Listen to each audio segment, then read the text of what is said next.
Let's see, what am I missing here? Oh yeah. Hat, check. Sunglasses, check. Pepsi, check. Notes, check. Sources, check. And thick skin, check. Let's go.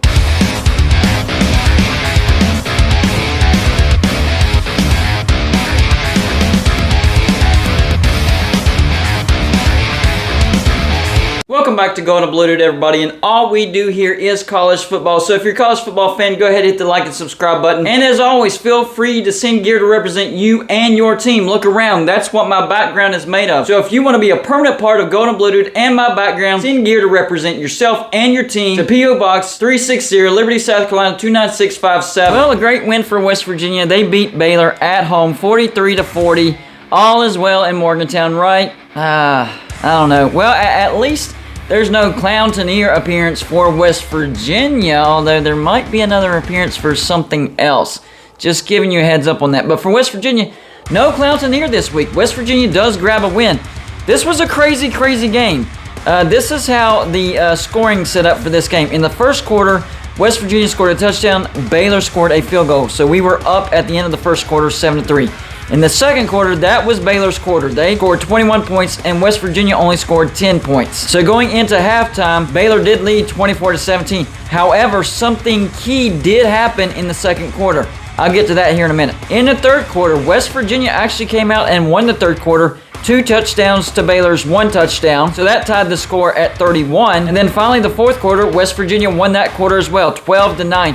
Also a key quarter. So the two key quarters were the second quarter, even though Baylor won the second quarter 21-10, and the fourth quarter.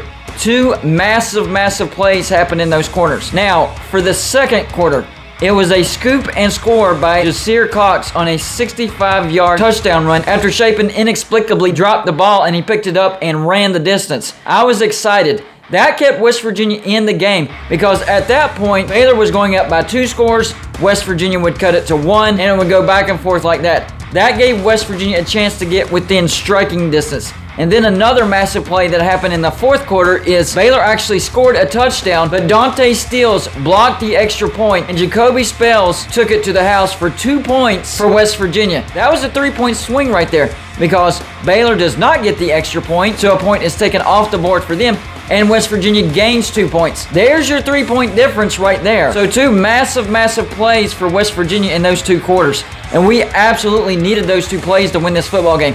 If those 2 plays do not happen, West Virginia does not win this football game. On top of that, Blake Shapen, the quarterback for Baylor, I saw this the entire game.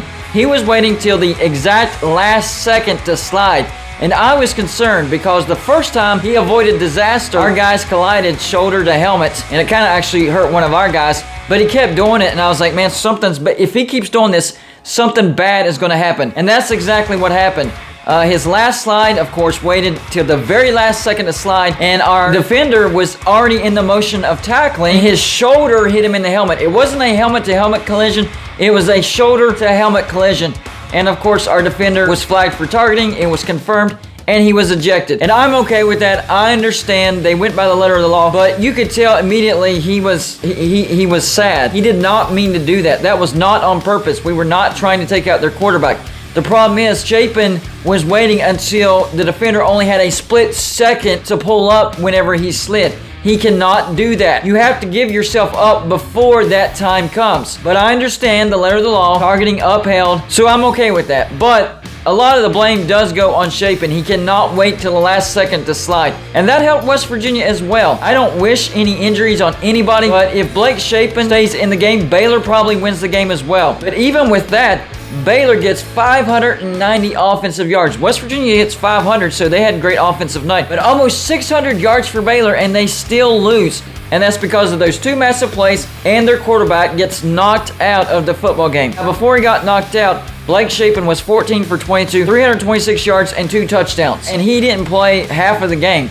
I can't remember exactly when he got knocked out, if it was before halftime or right after halftime, but he played about half of the game. That's big numbers. Even if you complete 3 quarters, that's big numbers. Now, for JT Daniels, he was 24 for 37, 283 yards, 1 touchdown, 1 interception. There was 3 passes that I did not like from JT Daniels. One of them ended up being an interception, and it was right after West Virginia just intercepted Baylor. So it swung the momentum back to Baylor.